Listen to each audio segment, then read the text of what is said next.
Alors, sur le slide suivant, vous avez sous une autre forme des données qui étaient présentes dans l'un des slides de Sophie Mourlon. Sur le slide suivant, s'il vous plaît. Ah, c'est moi, pardon. Voilà, ça marche. Et donc, qui simplement récapitule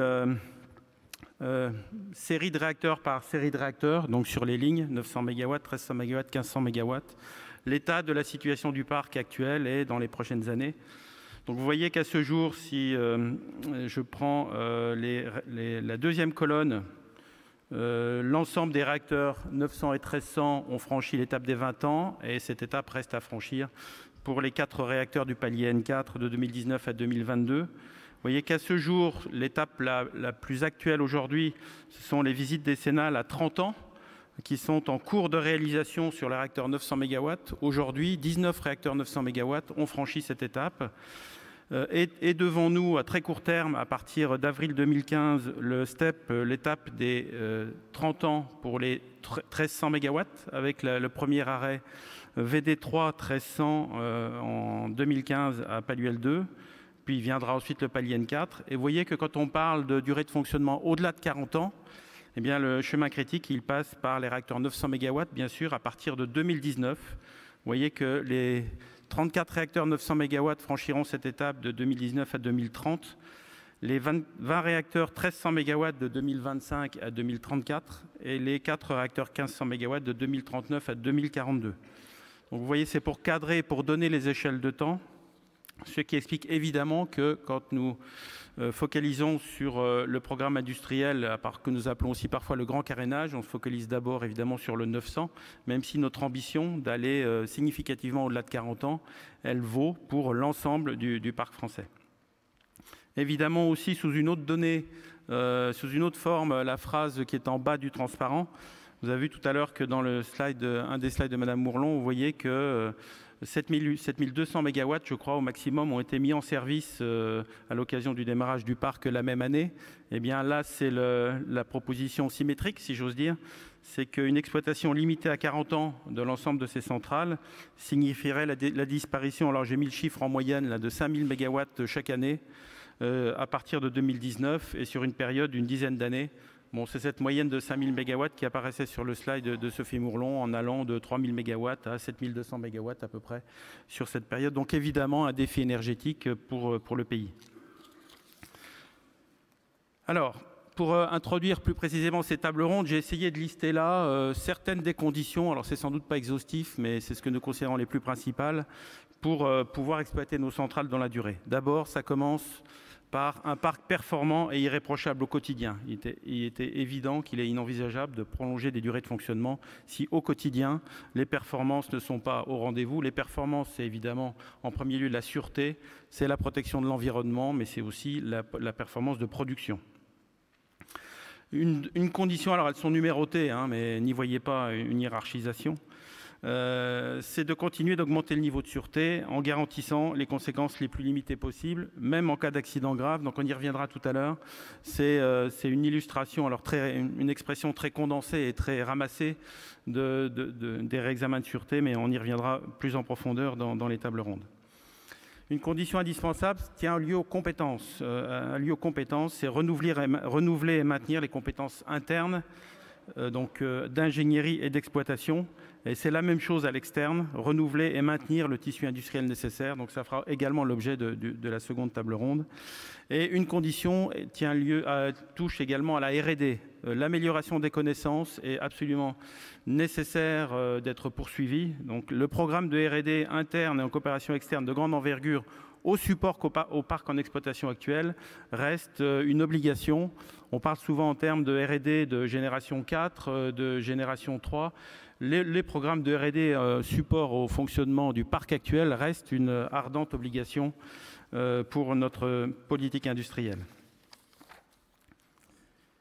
Alors, un message là, que je voulais donner dès maintenant, c'est que ce programme industriel de grande ampleur, il a déjà commencé. On n'est pas là dans une situation où on aurait devant nous une falaise inconnue. Nous sommes sur une pente. Nous gravissons cette pente depuis quelques années. Depuis quelques années, 3 à 4 ans, nous avons déjà doublé nos investissements annuels sur le parc en exploitation.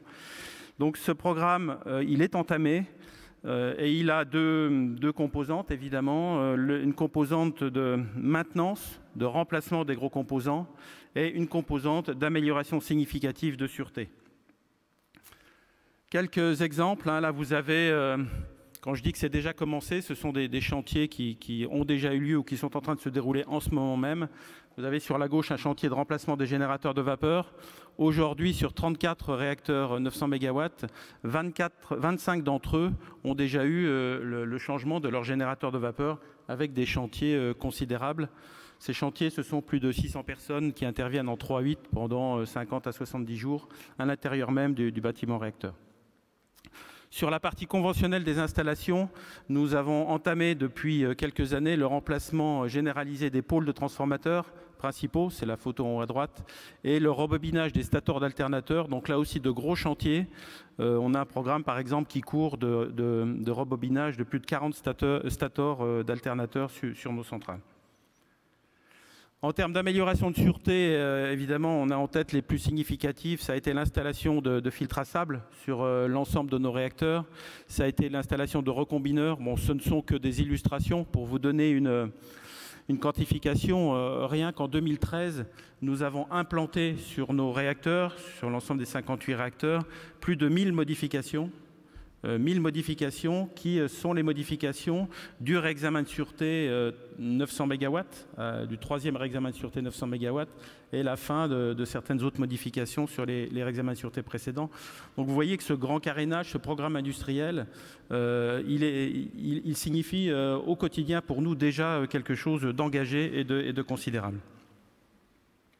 Et puis nous avons et nous continuons de renforcer la résistance de nos installations aux agressions, aux aléas en particulier naturels. Vous voyez ici, nous avons l'illustration d'un grand programme que nous avons mené suite à la tempête 99 qui a concerné la centrale du Blayais, mais nous en avons profité pour tirer tout le retour d'expérience pour l'ensemble de nos sites. Vous voyez là une photo qui illustre finalement l'efficacité des travaux faits pour la centrale de Belleville-sur-Loire. Vous voyez que malgré une crue très importante de la Loire, la centrale continue à être exploitée tout à fait normalement, comme en témoignent les deux panaches en haut des aéroréfrigérants. Donc j'en arrive de façon plus précise aux deux tables rondes. Donc, vous avez compris au travers de ma présentation qu'il y a bien deux aspects, les matériels et l'amélioration de sûreté.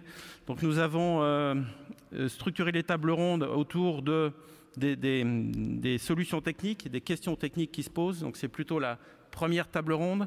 Et la deuxième table ronde sera sur les réponses industrielles, les moyens industriels nécessaires pour mettre en place ces solutions techniques. Donc une première table ronde plutôt tournée ingénierie R&D et une deuxième table ronde tournée sur exploitation, organisation de l'exploitant et organisation et action des industriels pour répondre aux grands enjeux de ce programme industriel. Donc je vais tout de suite passer la parole à Georges Servière qui va piloter la première table ronde. Donc Georges Servière est bien connu d'un grand nombre d'entre vous, actuellement consultant après plus de 40 années consacrées au domaine nucléaire à EDF, où il a occupé diverses fonctions dans les trois domaines de la conception, de la construction et de la production. Il a été notamment directeur du projet EPR, directeur adjoint de l'ingénierie nucléaire d'EDF et plus récemment conseiller du président d'EDF en charge du projet de renouvellement des compétences nucléaires. Georges est aussi une référence internationale en matière de sûreté nucléaire, puisqu'il a été membre de l'INSAG auprès du directeur général de l'AIEA et il est membre du groupe permanent réacteur auprès de l'ASN. Et au sein de la SFEN, il a assumé plusieurs fonctions, dont la fonction de président de la SFEN de 2005 à 2007. Et il continue activement en région lyonnaise à participer aux travaux de la SFEN. Georges, je te passe la parole.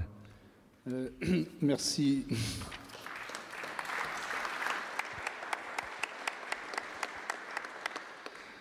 Merci Jean-Marc. Alors cette table ronde elle est consacrée donc aux aspects techniques. On a parlé de beaucoup d'enjeux, etc. Mais la technique un petit peu déjà au travers de différentes présentations. Mais là on va essayer de cibler un peu plus précisément et aussi en se focalisant malgré tout sur le domaine nucléaire, sûreté nucléaire. On parlera peut-être pas beaucoup de conventionnels. Jean-Marc en a donné quelques exemples. Alors de façon sans doute un peu simplifiée, voire caricaturale, les enjeux techniques associés au fonctionnement de longue durée et au réexamen qu'on évoquait, ils sont, j'ai envie de les qualifier de deux ordres. Une première série d'enjeux techniques que je qualifierais de technologiques, qui sont liés au comportement des structures et des matériels, et ce dans la durée. Et puis des enjeux qui relèvent plutôt du domaine des performances globales, y compris la sûreté, attendues ou requises, des enjeux qui sont liés finalement plus cette fois-ci au contexte général qui entoure l'exploitation, contexte qui par ailleurs est évolutif, on l'a vu, et ce d'autant plus évolutif que la durée d'exploitation envisagée est longue. Alors quand on parle des structures et des composants, la question c'est jusqu'où est-ce que ces matériels, structures peuvent continuer à fonctionner, remplir leur rôle et leur mission, tout en satisfaisant les critères qui leur sont applicables. Pour certains, j'allais dire, la réponse est relativement simple dans la mesure où ils sont plus ou moins facilement remplaçables. On les remplace ou on les répare dans certains cas.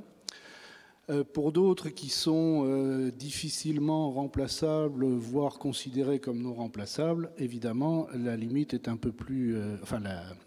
la problématique est un peu plus compliquée. Et là, il faut pouvoir prédire leur comportement, identifier éventuellement les moyens de maintenir ou de restaurer ces performances, et puis ceci dans un contexte qui lui-même évolue. Parce qu'effectivement, les exigences attendues, elles évoluent. Donc, elles évoluent en matière de performance d'une façon générale, aussi bien d'exploitation, ça peut arriver, on a le droit d'avoir des ambitions d'exploitation plus fortes, mais aussi et surtout pour des questions donc, de contexte environnemental ou sûreté. Et là, c'est la deuxième nature finalement d'enjeux techniques, et on rentre en plein dans le domaine des réévaluations qui ont été évoquées tout à l'heure, notamment par Sophie Mourlon. Alors, pour nous en parler, on a réuni quelques personnes, et on va faire ça en 2 temps, 3 mouvements. Un premier temps où finalement les intervenants vont nous présenter un petit peu les sujets en question. Et puis un deuxième temps où on vous donnera la parole pour les questions que vous pourriez amener à poser. Donc pour nous en parler, en se focalisant, donc, comme je disais, sur la sûreté, je vous propose de commencer par évoquer le contenu des réévaluations. Et pour ça, on demandera à Jean-Michel Moroni, qui est directeur adjoint de la division ingénierie nucléaire d'EDF et responsable du programme durée de fonctionnement pour le parc en exploitation. Alors, il est ingénieur, il a été dans différentes fonctions, il a rejoint EDF après avoir commencé chez Framatome d'ailleurs. Il a rejoint EDF à la direction de la R&D, notamment dans le domaine des études probabilistes de sûreté. Puis ensuite, il a occupé différentes fonctions, tant au sein de la production nucléaire que de l'ingénierie. Et il a été, entre autres, directeur du CEPTEN. Le deuxième intervenant est Jan van der Lee. Lui, ça sera plutôt dans le champ des composants et structures. Jan van der Lee, il est directeur du Materials Aging Institute, qui est basé donc sur le site EDF des Renardières, et qui est un institut international qui regroupe les exploitants de réacteurs de nombreux pays, France, Japon, Chine, Russie, USA, Royaume-Uni, il y en a d'autres encore, non alors Jan est un vrai scientifique diplômé de l'université d'Amsterdam et d'un doctorat de l'école des mines de Paris en plus, et il est actif au sein de nombreuses sociétés scientifiques, tant dans le domaine de la chimie que du nucléaire et des matériaux bien entendu. Notre troisième intervenant, ce sera Jean-Pierre Perrin, qui lui est donc ingénieur aussi, arts et métiers, qui est délégué technique au Septen, en charge des équipements et des structures des installations nucléaires, notamment sous différents aspects, aussi bien conception que dimensionnement, qualification, exploitation, etc. Il a aussi occupé différentes fonctions, notamment à la R&D d'EDF, mais aussi à Fessenheim et en Chine, à Daya Bay, au passage. Et puis, quatrième panéliste, Patrick Dumas, qui lui est ingénieur à la direction de l'énergie nucléaire du CEA, responsable du programme de R&D que le CEA conduit donc pour les réacteurs à eau légère, aussi bien de deuxième génération que de troisième génération, et même aussi de quatrième génération d'ailleurs, en partie.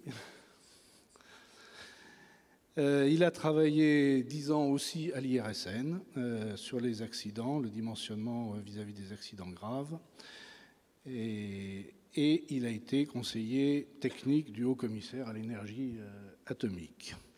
Donc je vous propose de commencer par Jean-Michel Moroni avec les réexamens de sûreté. Alors la règle du jeu, c'est quelques minutes de présentation pour chacun. Ensuite, on reviendra sur quelques questions. Et puis après, on passera la parole à la salle. Bonjour à tous. Bon, j'ai le redoutable privilège de vous donner la position de l'exploitant concernant la réévaluation de sûreté et en particulier à l'occasion des 4e visites décennales du palier 900. Voilà. Donc, j'ai deux visuels, hein, donc ça va être relativement court. C'est le gros bouton vert, me dit-on. Merci. Voilà, donc j'ai un premier visuel qui est un peu lourd, je vous en ai pris de m'en excuser. Il y a 3 points d'histoire et 2 points qui développent les 2 derniers, qui sont des points clés de la stratégie d'EDF d'amélioration de la sûreté à l'occasion des 4e visites décennales du palier 900. Alors les 3 premiers points sont vraiment des points d'histoire, puisqu'on commence par effectivement rappeler que les réacteurs existants donc, ont été conçus dans les années 70 et qu'à l'époque, les bases de conception étaient d'éviter les accidents avec fusion du cœur, mais pas de s'en protéger, puisqu'ils étaient par définition à l'époque, et c'était avant TMI, hors dimensionnement, donc pas prévu à la conception. Un autre élément d'histoire qui est fondamental, Jean-Marc Mirocourt l'a signalé, c'est que nous avons en France un processus d'amélioration continue de la sûreté pour les installations en exploitation qui est en place depuis 30 ans. Et ce processus a fonctionné depuis 30 ans.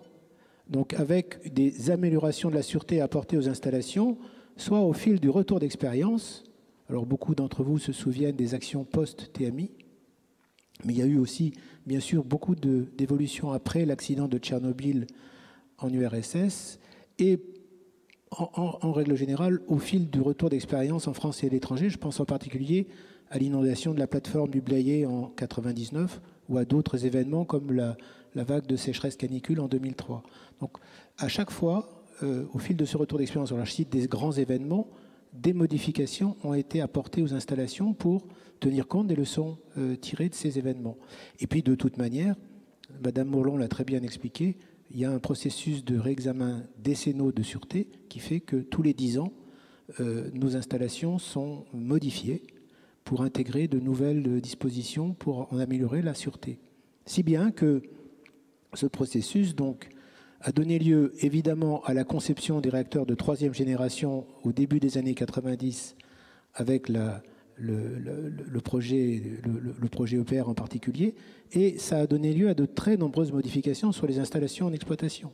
J'en citerai certaines, enfin beaucoup d'entre vous se souviennent de ce qui a pu être fait après TMI, avec le remplacement complet des soupapes de sûreté de protection du circuit primaire, ou plus tard toutes les dispositions qui ont été prises pour améliorer la sûreté dans les états d'arrêt, avec l'ajout de dispositifs pour éviter les pertes de refroidissement ou se protéger des dilutions. Il y a eu toutes les modifs qui ont été faites au titre des accidents graves. Jean-Marc Mirocourt a montré une photo des dispositifs U5 et des recombineurs d'hydrogène, mais il y a également d'autres modifications. Donc il est clair qu'aujourd'hui, les réacteurs en exploitation ne sont plus du tout ce qu'ils étaient il y a 30 ans. Et donc, le passage, entre guillemets, de Gen 2 à Gen 3 n'est pas un saut quantique extrêmement important, c'est quelque chose qui s'inscrit dans une certaine continuité. Et on a un certain nombre d'outils sur lesquels on pourra revenir, qui nous permettent de dire qu'aujourd'hui, les réacteurs en exploitation, par certains aspects, sont presque à l'objectif Gen 3. Voilà, donc, et c'est mes deux derniers points. Donc, nous nous situons clairement dans une démarche de continuité avec ce processus d'amélioration continue de la sûreté. Et pour nous, l'échéance des 40 ans n'est pas quelque chose qui soit singulièrement différent de ce qu'on a fait jusqu'à présent. En revanche, on est tout à fait en phase avec l'objectif qu'a rappelé Madame Mourlon, qui est de faire en sorte qu'à l'occasion ou à l'échéance des 4e visites décennales, nous soyons proches, ou le plus proche possible, nous nous situons au regard des objectifs de sûreté assignés aux réacteurs de 3e génération. C'est bien au regard, et c'est comme ça qu'on l'a dit, de ces objectifs-là. Et en particulier, on vise à faire les modifications nécessaires sur les installations pour que les conséquences radiologiques des situations accidentelles, y compris des situations d'accidents graves, comprendre les accidents avec fusion du cœur, soient limitées, entre guillemets, dans le temps et dans l'espace, ce qui est l'objectif de sûreté des réacteurs de 3e génération. Voilà, et pour terminer, je vais juste vous montrer qu'on est capable de faire des modifications significatives. Alors c'est une photo qui a été prise pendant le chantier d'épaississement du radier dans les bâtiments réacteurs de la centrale de Fessenheim. Alors je pense que c'est Fessenheim 1. Bon, c'est une photo prise pendant le chantier, donc ce que vous voyez pendouillé au milieu, c'est un chemin de câble dévoyé, ce n'est pas l'état normal de l'installation. Et vous voyez, on n'est évidemment pas dans le puits de cuve, puisque dans le puits de cuve, tout a été robotisé, on n'a pas pu y aller, mais là, vous êtes dans un local adjacent à côté du puits de cuve, et vous voyez donc l'épaississement du radier. Vous avez sur la droite de la photo une espèce de petite règle qui indique la quantité de béton qui a été rajoutée. Et vous avez, ça brille comme ça dessus parce que c'est une peinture spéciale pour faire en sorte que la zone puisse être décontaminée si jamais il y avait des substances radioactives qui s'y répandent. Voilà, donc on est en mesure de faire des modifications, y compris des modifications lourdes, pour atteindre les objectifs de sûreté ou s'en rapprocher le plus possible des réacteurs de 3e génération. Merci pour votre attention.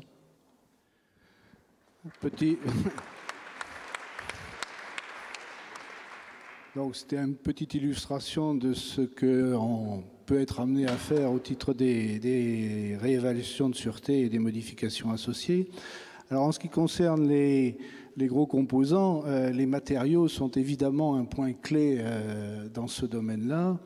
Et je vais donc demander à Jan van der Lee de nous expliquer un peu ce qu'on fait dans ce domaine-là, en support donc des installations et de leur durée de vie, durée d'exploitation. Bon, merci beaucoup. Bonjour à tout le monde.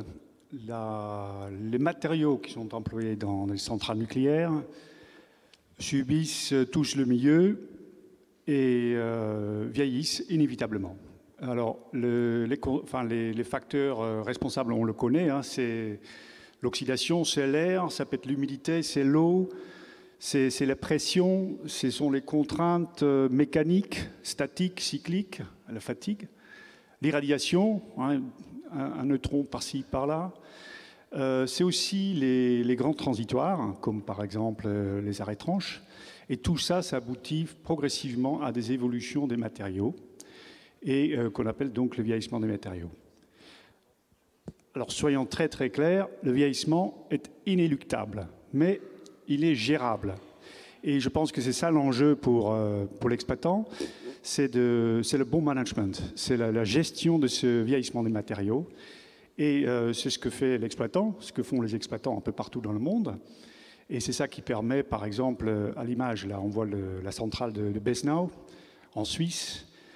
Ça permet d'exploiter ces centrales en toute sûreté depuis 45 ans aujourd'hui. Alors, que fait l'exploitant pour gérer, pour manager le vieillissement des matériaux? Alors, tout d'abord, il fait des diagnostics, il va ausculter, il va faire des contrôles non destructifs. Et lorsqu'on observe des anomalies ou des choses qui nous chatouillent, ben peut-être on va passer à la réparation, où on va diminuer, par exemple, la température pour ralentir les réactions. On va remédier à ça. Et in fine, ça a été dit plusieurs fois, il faut peut-être passer au remplacement des composants. Ce qu'on fait également, les générateurs de vapeur, on les a vus, mais également on remplace beaucoup d'autres composants, des petits, des gros. Alors, ça c'est la bonne gestion, le bon management et ce qu'on fait d'habitude, dont a besoin réellement l'exploitant pour faire ça de façon planifiée et la tête reposée, donc de le faire bien et avec une stratégie qu'on a pu développer. L'exploitant a besoin d'une capacité prédictive. Ce qu'on veut, c'est un coup d'avance par rapport à l'événement. Donc, lorsqu'on connaît la cinétique du vieillissement des matériaux, on souhaite savoir où on se trouve à peu près dans cette cinétique pour avoir un coup d'avance bien avant que l'événement arrive. Ainsi, on peut planifier. Et c'est ça, pour cette raison, il faut de la R&D, il faut avoir une connaissance assez fine des mécanismes sous-jacents au vieillissement des matériaux et des outils prédictifs, donc des modèles mathématiques avec des bases de données associées. Voilà.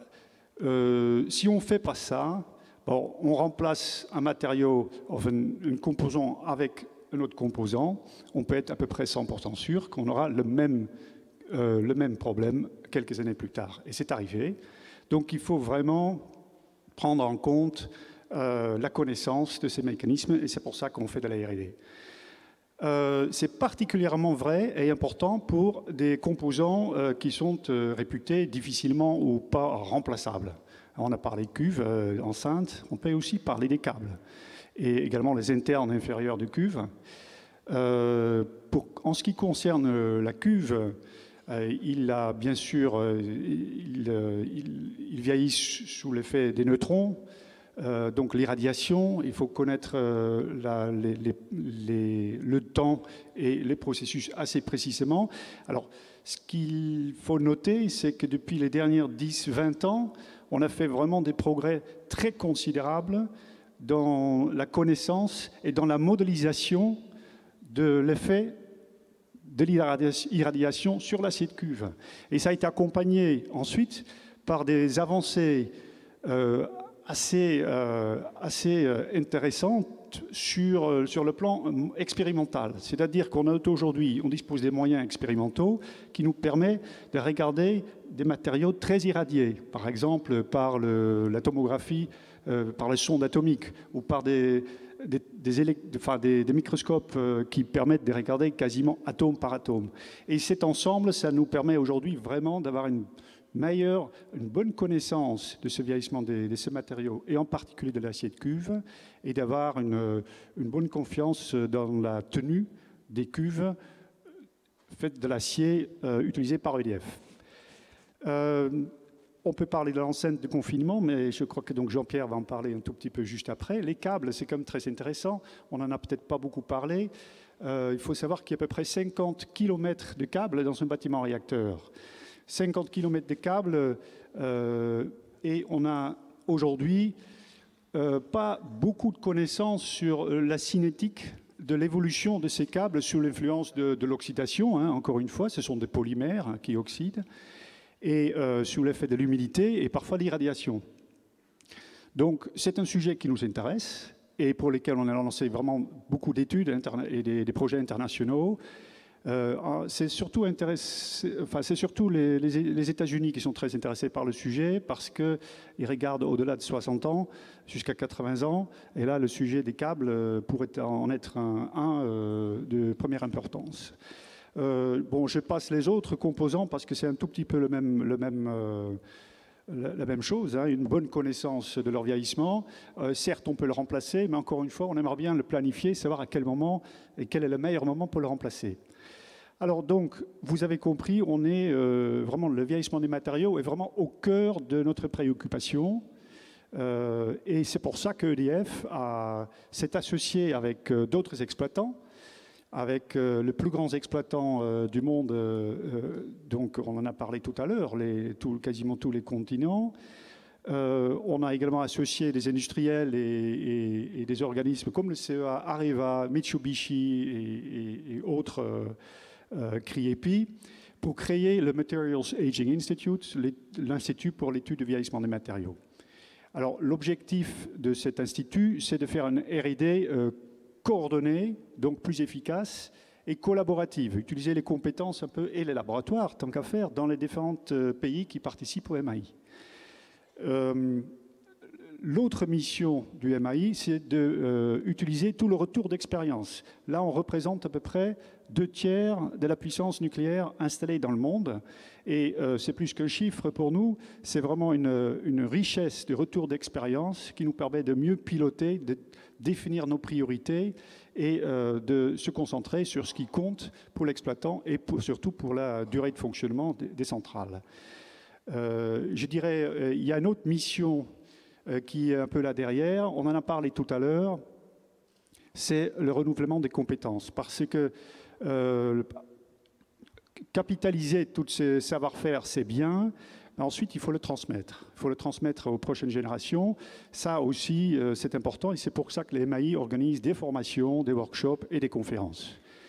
Transmettre les compétences aux prochaines générations, ça aussi, ça fait partie du bon management du vieillissement. Merci beaucoup.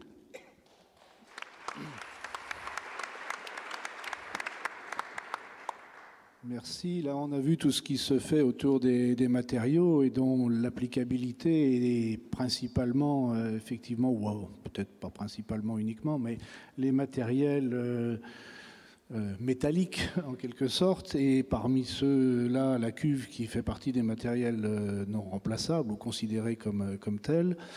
Il y a aussi dans les structures considérées comme non remplaçables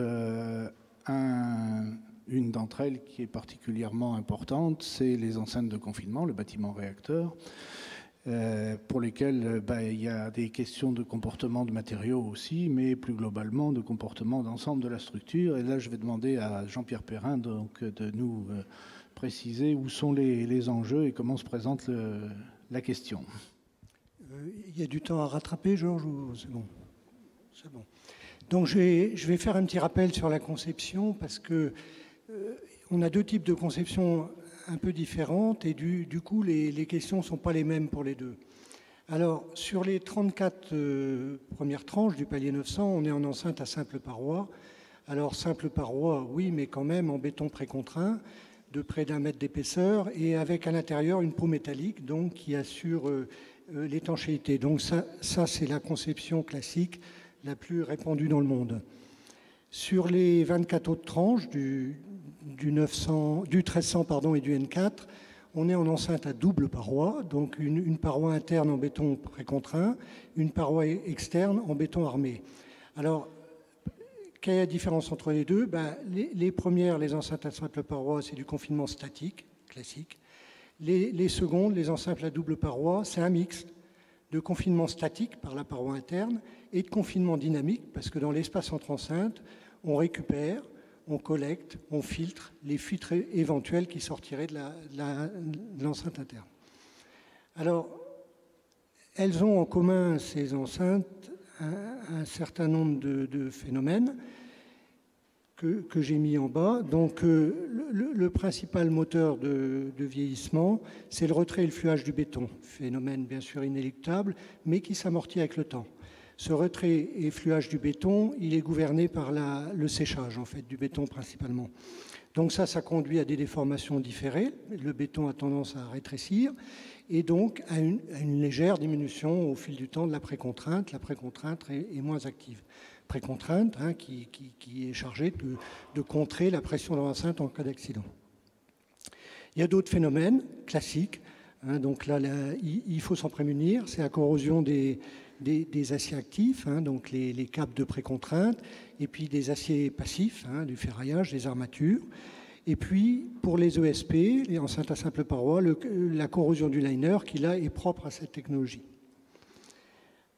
Ce qu'elles ont en commun aussi, ces enceintes-là, c'est qu'on leur demande une étanchéité.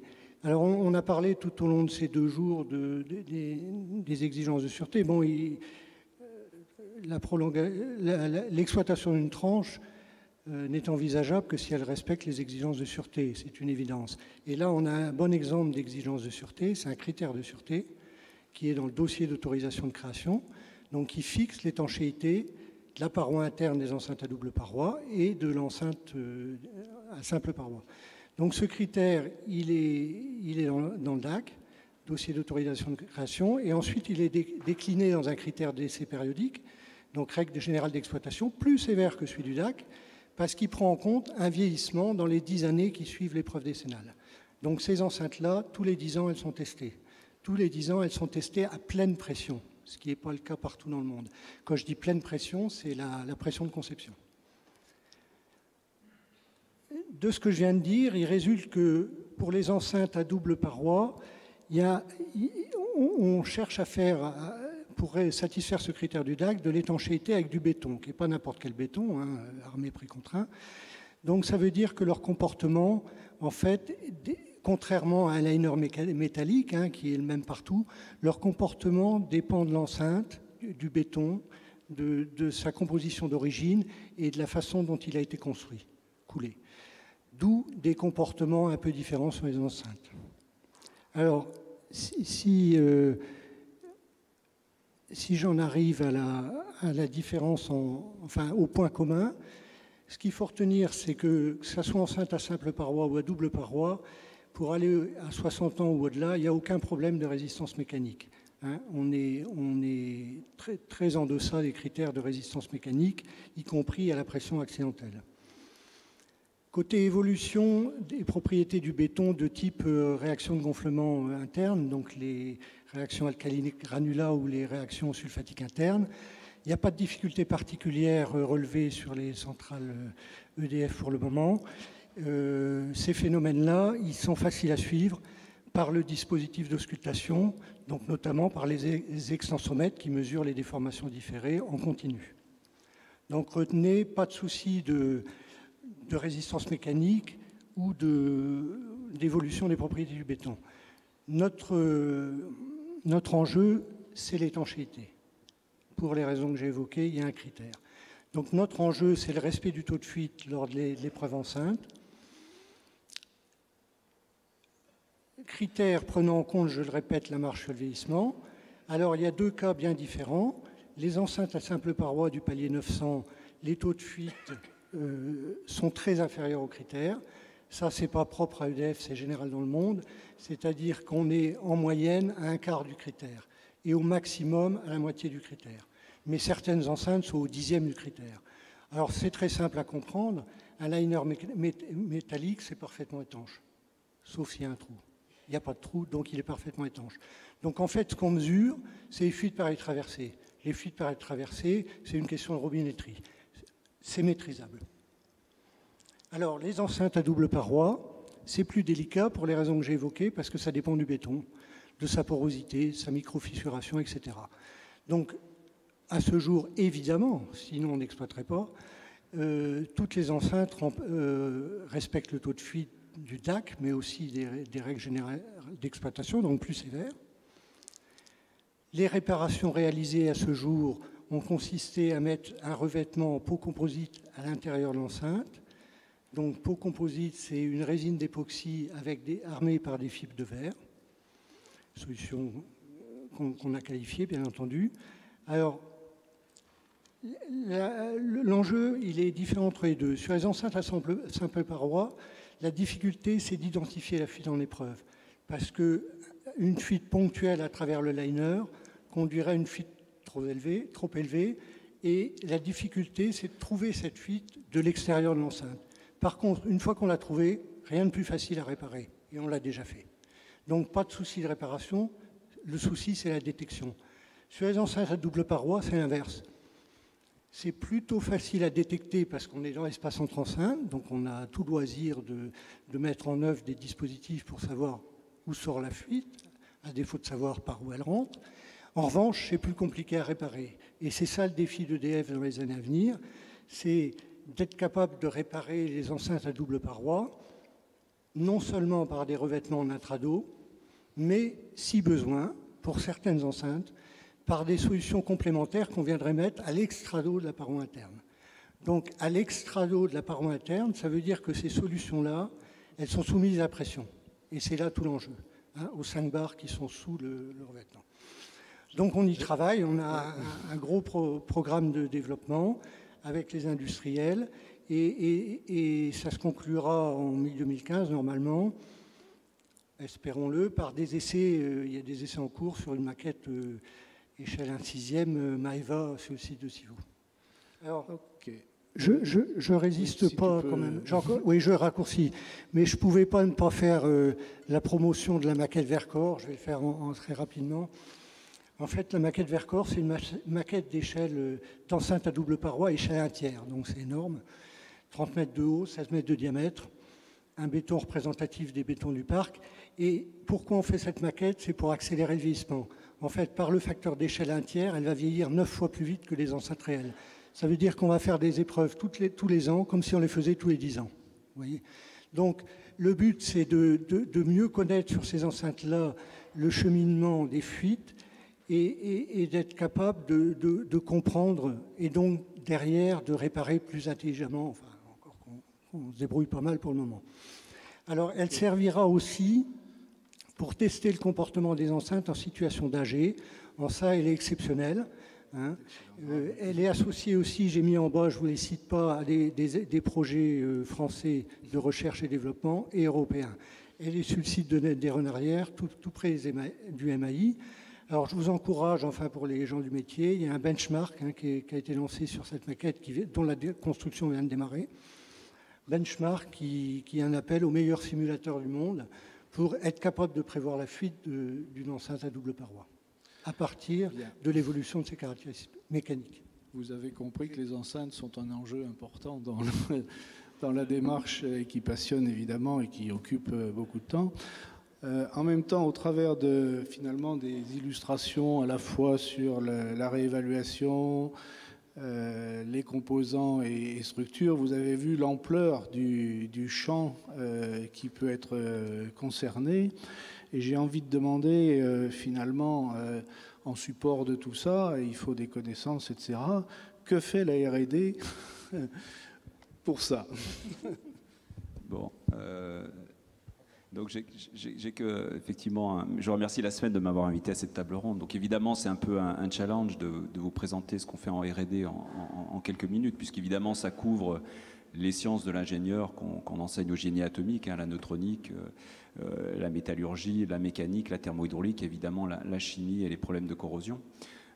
Donc je voulais d'abord mettre l'accent sur le fait que cette R&D s'appuie sur des installations, sur de grandes installations, y compris donc des installations nucléaires de base avec des réacteurs expérimentaux, des labos chauds et des maquettes critiques. Donc vous avez sur la planche quelques illustrations effectivement des outils qui sont en support donc à la R&D pour les réacteurs à eau légère. Donc évidemment c'est un effort constant du CEA et de la direction de l'énergie nucléaire pour maintenir ces installations. Par exemple, pour le LECA, on va rentrer dans un processus de révision puisqu'on est soumis à la même réglementation que les réacteurs de puissance. Donc, évidemment, on a des révisions décennales et donc la position, enfin le CEA maintiendra ces installations et puis éventuellement, on a actuellement aussi à l'étude le renouvellement de ces installations. Deuxième point, évidemment, on a des installations conventionnelles. Ces installations conventionnelles, vous les connaissez dans le domaine de la mécanique, du séisme, donc à l'installation Tamaris, la plateforme Tamaris à Saclay, donc tous les domaines, l'installation Poséidon là, sur les aspects hydromécaniques à Cadarache ou l'installation Plinus sur les aspects Corium aussi à Cadarache. Donc voilà un ensemble d'installations et donc clairement, il y a bien la direction de l'énergie nucléaire met tout en œuvre pour maintenir ces installations qui sont le gage, avec des équipes évidemment compétentes associées à ces installations, le gage d'une bonne R&D. Deuxième planche concernant un peu les aspects plus simulation. Donc en fait, il y a deux aspects essentiels, effectivement. Le fait qu'on fait de la R&D relativement amont, un petit peu de ce qu'on appelle le multi-échelle. Alors évidemment, le vieillissement des matériaux sous irradiation est un excellent sujet sur cet aspect un petit peu multi-échelle. Le deuxième enfin il y a aussi, il n'y a pas que sur les aspects matériaux qu'on fait du multi-échelle, il y a aussi par exemple sur l'aspect thermohydraulique. Il ne faut pas oublier que dans la tenue de la cuve, donc c'est dans le cadre de transitoires accidentels qu'on a des problèmes de potentiel de tenue de la cuve liés à l'évolution de ses propriétés mécaniques. Et donc dans ces transitoires accidentels calculés actuellement avec le code Qatar, il est clair qu'on a besoin, on a des lois empiriques dans ces codes. Et donc là aussi, on on peut considérer qu'en partant d'une approche plus fine par CFD, on peut améliorer nos outils ingénieurs pour mieux simuler les transitoires associés à ces chocs froids auxquels pourrait être soumis la cuve en cas d'accident. Deuxième point très important sur les aspects simulation, c'est les approches pluridisciplinaires. Le fait que maintenant on a mis en œuvre un certain nombre d'outils dans le cadre de la plateforme Salomé, donc on est capable de faire du couplage entre les disciplines, et ça correspond quand même à un step important par rapport aux pratiques antérieures. Et donc je crois que c'est important, il y a bien l'idée de faire progresser toutes ces connaissances au bon niveau, de pas, effectivement, on progresse sur le domaine des matériaux, mais aussi il faut progresser sur les aspects mécaniques et sur les aspects thermohydrauliques, de manière à ce que le dossier soit à peu près homogène, je dirais, en termes de rigueur, de rigueur scientifique. Alors j'avais deux illustrations qui sont évidemment, donc une qui concerne nos installations nucléaires de base, donc avec l'irradiation Forcine qui est conduite dans Osiris, qui concerne des matériaux, donc ça concerne le matériau de cuve. Elle fait suite à une première irradiation qui a été faite déjà il y a quelques années aussi dans Osiris, et là qui concerne vraiment regarder donc des compositions un petit peu de matériaux de cuve, un peu à la limite, par exemple en termes de teneur de cuivre ou de teneur en carbone. Et donc cette irradiation est actuellement conduite dans Osiris. Et puis évidemment, c'est des éprouvettes de traction et de résilience qui sont donc soumis à irradiation. Et régulièrement, on fait des tests donc dans le laboratoire, dans le labo chaud, le LECI, donc à Saclay, pour vérifier donc comment évoluent les propriétés mécaniques du matériau de cuve en fonction. Et donc c'est une confortation donc de la fragilisation du matériau, donc pour des cas un petit peu qui sont un peu limites en termes de teneur par rapport à la composition un peu moyenne qu'on a sur la cuve. Deuxième expérience très importante aussi sur cette thématique qui concerne une autre installation nucléaire de base du CEA, donc c'est dans Éole, c'est le programme Fluol, et donc avec les essais Fluol 2 qui vont démarrer cette année.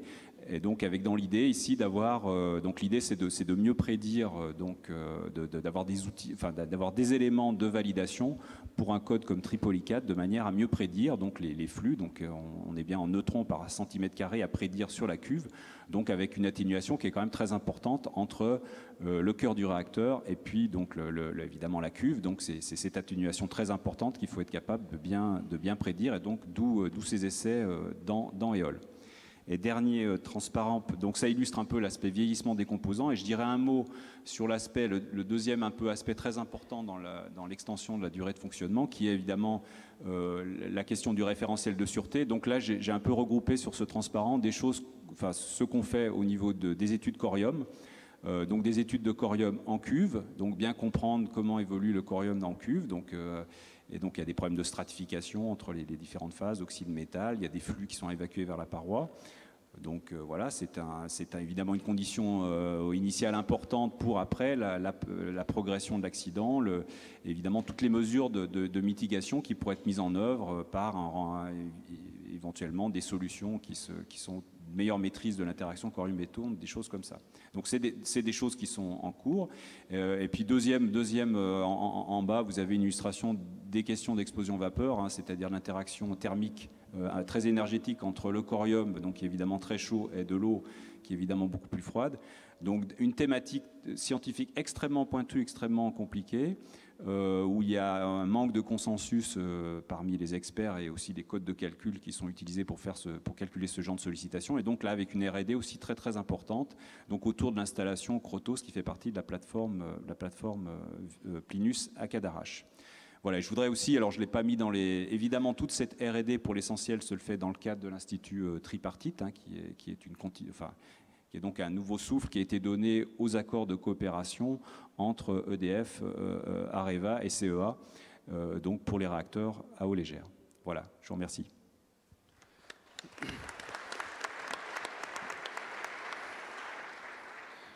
Alors, j'ai dit tout à l'heure que pour les composants remplaçables, la question était relativement simple, mais j'ai envie de prendre une petite analogie humaine. On sait remplacer des structures, les os ou certains d'entre eux, on sait remplacer des organes fonctionnels, on fait des greffes de cœur, de rein, etc. On sait donc remplacer dans nos installations des matériels, mais le système nerveux du corps humain et le cerveau, c'est peut-être un petit peu plus compliqué. Est-ce que finalement cette analogie-là ne s'appliquerait pas à la question du contrôle-commande de nos installations? Donc qu'en est-il dans ce domaine-là? Comment est-ce que se pose la question finalement et où sont les enjeux?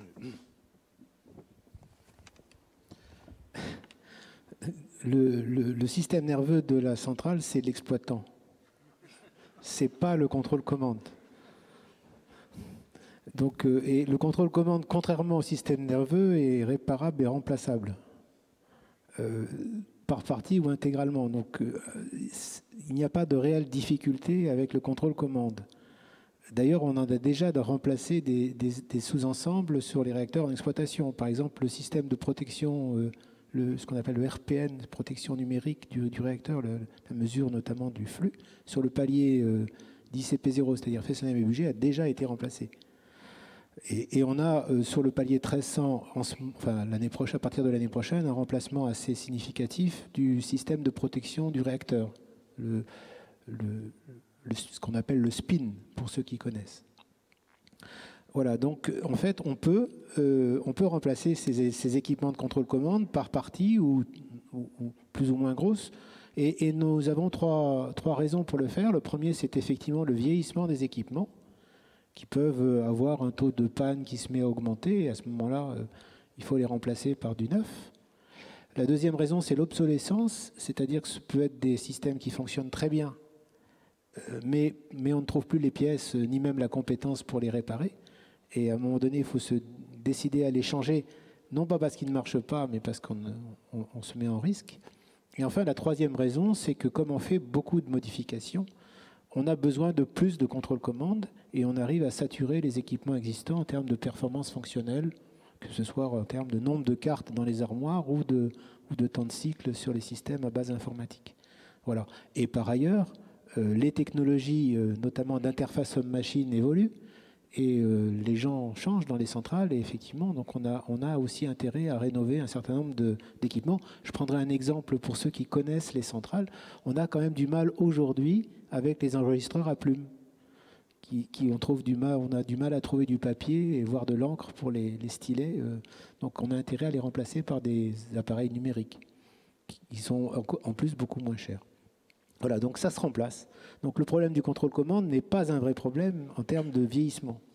Il n'y a vraiment que deux éléments clés de la sûreté nucléaire qui ne sont pas remplaçables, c'est bien la cuve et les enceintes de confinement. Tout le reste peut être remplacé.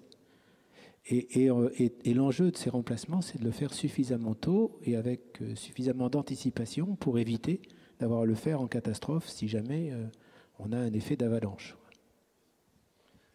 Bien, on a essayé d'illustrer un petit peu les problématiques, les enjeux techniques avec différents exemples et sous différents aspects. On a été forcément un peu rapide et un peu survolé l'ensemble du sujet, mais je voudrais maintenant passer la parole à la salle. Je suppose que vous avez un certain nombre de questions sur des points qui vous titillent ou qui vous préoccupent. Oui. Est-ce qu'il y a des questions là? Il est allumé. Oui. Georges? Oui, merci. J'ai deux questions, mais elles sont très courtes. La première, c'est sur les enceintes. J'ai un petit peu été, j'y connais rien aux enceintes, mais j'étais un petit peu surpris. Mon sentiment, c'est que les doubles enceintes, finalement, posent plus de problèmes, apparemment, que les simples enceintes. Du point de vue prolongation durée de vie, si j'ai bien compris, hein, peut-être que j'ai mal compris, notamment pour détecter des taux de fuite, etc. Donc ma question est, quel est l'avantage d'avoir mis une double enceinte par rapport à une simple enceinte? Et la deuxième question porte sur le cœur, et l'enveloppe du cœur plutôt, c'est-à-dire la cuve. On dit que c'est irremplaçable. Bon, ok. S'il y avait un problème sur une cuve, est-ce qu'il est vraiment hors de question de pouvoir techniquement remplacer une cuve, et pourquoi? La première question, oui. Sur les enceintes, effectivement, ça peut paraître paradoxal. Alors en fait, l'enceinte à double paroi, c'est une excellente idée, puisque, comme je vous ai dit, il y a l'enceinte interne pour les agressions internes et l'enceinte externe pour les agressions externes, et on fait un confinement mixte, statique par la paroi de l'enceinte et dynamique par le système qui récupère les fuites. Excellente idée, mais il y a un critère d'étanchéité de la paroi interne qui est dur à tenir. Et en fait, l'excellente idée se transforme en difficulté à l'échelle de 60 ans, dans la mesure où il nous faut rénover les enceintes pour que coûte, elles respectent ce critère. C'est inéluctable, hein, c'est une exigence de sûreté. Alors, à l'inverse, les enceintes simple paroi, grâce à leur liner métallique, n'ont pas de souci d'étanchéité. L'avantage de la double enceinte, c'est qu'elle est... Il y a un confinement dynamique. Il y a un confinement dynamique, mais qu'on ne peut pas valoriser seul parce qu'on a quand même un critère sur l'étanchéité statique. Non, mais c'est vrai, pour faire un résumé très simple, il y a un certain nombre de problèmes techniques associés aux doubles enveloppes qui font qu'il y en a plus que sur les enceintes simples. Ça ne veut pas dire que le confinement d'ensemble est plus mauvais, mais il y a plus de boulot à faire autour de ça. Sur les cuves, en théorie, effectivement, c'est remplaçable. Simplement, d'ailleurs au passage, il y aurait même des techniques de réparation qui seraient de faire des recuits ou des choses comme ça. En théorie, ça serait remplaçable. Simplement, la somme de travaux qu'il faudrait faire et le coût associé et les délais seraient absolument considérables, parce qu'il faudrait non seulement avoir une cuve de remplacement à refabriquer, mais il faudrait, pour pouvoir la remplacer, dans des conditions de matériaux irradiés, donc crachant un peu, il faudrait faire ces interventions en démolissant une bonne partie du génie civil, du puits de cuve, etc. Donc le coût serait tel, et probablement la durée associée serait telle qu'on préfère considérer que c'est irremplaçable parce que ça ne rentrerait pas dans une épure économique raisonnable, je le dis comme ça. Hein. Oui, Monsieur Saint-Raymond. Oui. Ma question s'adresse à Monsieur Perrin. Vous nous avez parlé de la maquette Vercors pour simuler les enceintes à double pression, à double paroi, pardon. Il me semble qu'il y avait dans le temps, sur le site de Civaux, une autre maquette qui devait s'appeler Maeva ou quelque chose comme ça. Quelle différence entre les deux et accessoirement qu'est devenue Maeva? Alors, Maeva a été rénovée récemment parce qu'elle nous sert, cette maquette, à tester les revêtements dont j'ai parlé tout à l'heure, c'est-à-dire les solutions à l'extrado de la paroi interne, mais aussi les solutions intrado. Donc, c'est une maquette qui est utilisée pour la qualification des revêtements. Maintenant, cette maquette, elle a subi tous les outrages. Hein. Elle a eu des essais dans tous les sens qui se sont terminés par des accidents graves avec des pressions bien supérieures à nos profils d'ailleurs, ce qui fait qu'elle est désormais très fissurée. Alors, c'est formidable pour tester des revêtements. Par contre, pour être représentatif d'une enceinte réelle du parc, comme on les a aujourd'hui, on a préféré en reconstruire une avec le béton du parc actuel, un béton moyen, qui fuit assez pour qu'on voit quelque chose, mais quand même pas trop, et de partir d'un état neuf pour le faire vieillir d'année en année, sachant que, comme j'ai dit précédemment, en un an, on fait 10 ans, quoi, en gros. Hein. Pas tout à fait, mais presque. Donc Maeva, si vous voulez, qui a beaucoup servi et qui sert encore, n'était pas utilisable pour ça. Une question là-bas à gauche. Il y en a peut-être d'autres au milieu, mais je ne vois pas forcément toutes les mains. Si, une au milieu. Mais d'abord, monsieur le professeur Lovis, là, à gauche. Je crois que je parle assez fort. Non, s'il vaut mieux un micro. Quand même prendre le micro. C'est une question justement sur le contrôle-commande. Vous avez dit, M. Browning, pas de souci, ça c'est l'aspect hardware. Mais pour ce qui est des hommes d'abord, hein, un petit peu la politique d'anticipation de ce qui va se passer au point de vue formation, hein, des hommes. Et deuxième question, en cas d'accident grave, Du point de vue matériel, on a prévu la force d'intervention rapide, on a prévu des tas de moyens, mais du point de vue du contrôle-commande, qu'est-ce qu'il en est pour déplacer de manière sûre les hommes qui vont diriger? Je pense à Fukushima et ce qui s'est passé à Fukushima, parce que justement, il n'y avait pas de structure de repli. Hein. Donc, qu'est-ce qui est prévu au point de vue accident grave et équipe de commande? Je vais commencer, si vous me permettez, je vais répondre à la deuxième partie de votre question pour commencer. Donc, au titre des modifications qu'on va mettre en place dans le cadre du programme dit post-Fukushima, on met en place un centre de crise locale qui va se substituer aux équipements existants pour être capable de gérer des situations analogues à celles qui s'est produite à Fukushima, c'est-à-dire c'est une base qui va permettre de gérer de façon autonome et d'accueillir ce qu'on appelle la force d'action rapide nucléaire, des accidents issus d'agressions extrêmes, comme les séismes ou les inondations, et également en supposant des conditions d'habitabilité sur le site très difficiles. Donc on reconstruit tout un bâtiment avec une zone vie, avec une zone de télécommunication, donc qui sera le centre de commandement local de la situation, étant entendu que les salles de commande des installations existantes restent accessibles.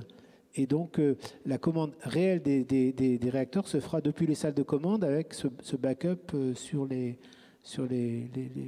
centres de crise. Bon, sur la partie proprement contrôle-commande, associé à tous les équipements que l'on rajoute, par exemple au titre du plan d'action post-Fukushima, donc le diesel du team secours, d'autres équipements, il y a un appoint supplémentaire, il y a des systèmes supplémentaires. On y ajoute évidemment un contrôle-commande associé qui sera également autonome et résistant aux mêmes conditions extrêmes que les équipements dits post-Fukushima. Sur les compétences en matière de contrôle-commande, ça, je dirais, c'est le plan d'action, enfin, c'est la démarche habituelle, c'est-à-dire qu'effectivement, dès lors qu'on fait des modifications sur une installation, on a un plan de formation associé. Et aujourd'hui, on fait en sorte de pouvoir former à la fois les équipes de conduite et les équipes de maintenance qui vont avoir à intervenir sur ces équipements, les dépanneurs du contrôle-commande par exemple, on les forme préalablement à l'installation des modifications sur les tranches. Il y a des programmes de formation associés. Je voudrais aussi signaler que dans le cadre de l'Institut tripartite, donc on a une trentaine de projets et un des projets porte sur le contrôle-commande. Donc il y a aussi une R&D assez active sur ce sujet. Il y avait une question au centre, là. Voilà. Pour Monsieur Vanderlei, compte tenu de la fragilisation par irradiation des cuves, quelle est la durée de vie possible pour les cuves françaises? Alors, votre question, il y a plusieurs parties, mais moi je vais juste répondre à la partie qui concerne la connaissance des mécanismes de vieillissement, parce qu'en fait, la durée de vie, ce n'est pas nous qui décidons, et s'il y a des critères qui correspondent à ça. Nous, on regarde la totalité donc, des mécanismes, tous les mécanismes, et en particulier l'effet des neutrons qui déplacent des atomes et qui contribuent finalement à une fragilisation qui change dans le temps, qui ramène en fait, c'est ce qu'on appelle donc la courbe la température de fragilisation à un niveau plus élevé, ce qu'on souhaite élever, ce qu'on souhaite bien sûr éviter. Donc, quand on met avec toutes les connaissances qu'on a, parce qu'on regarde ça avec d'autres pays, en particulier dans les MAI, on regarde avec des méthodes qui sont appliquées au Japon, on regarde le retour d'expérience qu'ils ont et des échantillons qu'on peut récupérer dans différents pays. Pour nous, il est très difficile de donner un fin de vie du point de vue matériel à la cuve. Alors ça dépend aussi d'autres éléments. On a également, ça a été peut-être dit hier, mais on dispose quand même d'un coup d'avance par rapport à ce qui se... par rapport à ce qui se passe en temps réel. On a des capsules qu'on observe donc près du réacteur et qu'on prélève progressivement et qui sont irradiées à un flux plus élevé que la vraie cuve. Donc ça nous permet de regarder un tout petit peu en avance. Encore une fois, c'est ça qui assure la sûreté pour nous, mais ce qu'on souhaite aussi, c'est bien comprendre ce qui se passe. C'est ça ce qu'on applique. Et ensuite, il y a la règle des AS qui s'appliquent. Mais ça, je ne m'exprime pas là-dessus parce que ce n'est pas mon domaine d'expertise. Oui, je peux préciser un peu là-dessus sans rentrer dans le détail. C'est important. Ce qui est important, c'est que le mécanisme prépondérant pour les cuves, c'est l'évolution de la ténacité de la zone de cœur avec l'irradiation. Ce mécanisme-là, il est connu depuis l'origine. Il est même codifié depuis l'origine. Donc, on a eu tout loisir de le suivre, et ce qu'a dit Yann est exact, c'est-à-dire on a un coup d'avance grâce aux capsules d'irradiation. Le coup d'avance en question, c'est au moins 10 ans. C'est-à-dire on a les caractéristiques des matériaux de la cuve, ce qu'elles seront dans 10 ans. Donc ça, c'est le programme de surveillance d'irradiation, au moins. C'est plus que ça, en réalité. Ça, c'est le premier point. Le deuxième point, il faut bien savoir que les zones de cœur des cuves là, sont contrôlées à 100% tous les 10 ans, chaque cuve. Il y a eu quelques défauts de fabrication, comme on le sait au début, des défauts de fabrication sur revêtement. Aucune évolution en service n'est notée. Deuxième point. Le troisième point que je voulais souligner pour ce dossier cuve, c'est qu'il y a eu des économies de fluence très importantes faites depuis l'origine. On a économisé entre moins 30 et moins de 40% sur le flux, ce qui est considérable. Et les mesures actuelles de fluence sont inférieures aux prévisions qu'on a pu faire. Le quatrième point, c'est que les caractéristiques initiales en termes de ténacité des cuves françaises sont très bonnes dans la population des cuves mondiales. Donc tout ça fait que ça ouvre des perspectives tout à fait favorables, je ne dirais pas plus, pour une aptitude au service des cuves pour au moins les 20 années qui suivent la quatrième visite décennale. Alors, une fois qu'on a dit ça, OK, mais l'autorité de sûreté nucléaire, c'est pas ça qu'elle attend. Donc on construit des dossiers tous les 10 ans pour démontrer ça, des dossiers qui sont purement déterministes, et qu'ils resteront après la quatrième visite décennale, et qui sont conservatifs à chaque étape. C'est-à-dire qu'on pénalise à chaque étape la neutronique, la thermohydraulique, le matériau, la mécanique. Bien sûr, dans ces dossiers, on prend en compte les coefficients de sécurité de la réglementation. Donc ça ne changera pas avec le passage à la VD4. Là-dessus, il y a un accord avec l'autorité de sûreté. Les éclairages probabilistes resteront des éclairages et ça n'ira pas plus loin. Alors, pour conclure là-dessus, je suis un peu long, mais c'est quand même une question importante. Il y a 2 points intéressants à noter. C'est que l'amélioration des connaissances fait qu'il y a certaines avancées dans les méthodes de démonstration. J'en citerai 2. Il y en a une qui a déjà été citée précédemment, c'est dans les codes de thermohydraulique système, Qatar, l'équivalent de RELAP aux États-Unis, qui sont quand même des codes extrêmement performants pour simuler le choc froid. Et puis je citerai le préchargement à chaud, le phénomène de préchargement à chaud, qui est bien connu des métallurgistes, qui fait que quand on a chargé une structure à chaud, eh bien sa ténacité à froid est meilleure que si on ne l'avait pas chargée à chaud. Donc ce mécanisme-là, typiquement, il est utilisé dans les dossiers américains. Donc à nous de démontrer qu'on peut l'utiliser. Bien sûr, la démonstration appartient à EDF. Donc il y a une première partie, comment améliorer le dossier, et puis il y a une deuxième partie qui reste à étudier et qu'on étudie de très près à EDF, c'est comment améliorer d'une manière matérielle l'aptitude au service des cuves. Et là, il y a 2 façons de faire. La marche et le rapport des caractéristiques des matériaux à la sollicitation. Donc pour améliorer les caractéristiques des matériaux, eh bien, il faut poursuivre les économies de fluence. La fluence, c'est un capital, donc il faut le ménager. Il faut soumettre le moins possible les cuves à la fluence, on a quelques idées. Et puis, au dénominateur, il y a le chargement. Comment réduire le chargement? Il faut diminuer le choc thermique, parce que ce qui fait mal à une cuve, si on peut dire, c'est pas tellement la pression, c'est plutôt le choc thermique, son delta T, et la température finale à laquelle on arrive en cas d'accident quand on enclenche l'injection de sécurité. Donc pour réduire ce choc thermique, il y a des solutions. Hein. Il faut réchauffer l'eau qui va être injectée dans la cuve. Donc tout ça pour dire que ce dossier, il évolue. Les améliorations des connaissances font que les marges, ce n'est pas immuable. Hein. Alors il ne s'agit évidemment pas de toucher aux marges, ce n'est pas du tout le propos. Il s'agit de mettre en évidence les conservatismes. Bien, merci. Je crois que pour respecter le timing, et je ne vois pas de main qui se lève. Si, allez, la dernière question, à condition qu'elle soit brève.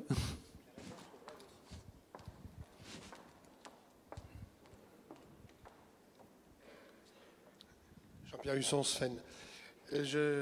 On connaît la qualité mondiale du béton français, le meilleur du monde évidemment. Et je ne vous ai pas entendu parler du phénomène de lixivation qui joue un peu sur les enceintes extérieures en béton qui font que de temps en temps le béton s'en va.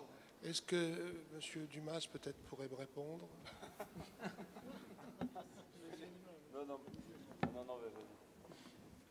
C'est un mécanisme qui est identifié, hein, mais qui n'est pas. C'est un mécanisme qui est identifié dans notre processus de maîtrise du vieillissement, mais ce n'est pas un mécanisme avéré aujourd'hui sur nos installations et sur nos enceintes. Cela dit, on suit la question, c'est réparable. Hein, on a dit tout au long, je ne veux pas changer ce discours-là, dans les matériels non remplaçables, on cite toujours la cuve et l'enceinte, mais l'enceinte, elle est rénovable, gardez bien ça à l'esprit. Ce qui est plus difficile pour les cuves, sauf à faire un recuit. Mais l'enceinte, elle n'est pas remplaçable, certes, mais elle est réparable et rénovable. Ça serait le cas en cas de liquidation de l'enceinte externe. Bien, écoutez, merci à tous nos intervenants, merci à la salle pour les questions qui ont été posées. Je vous propose donc de clore là en remerciant les 4 intervenants. Et puis je repasse la parole à Valérie.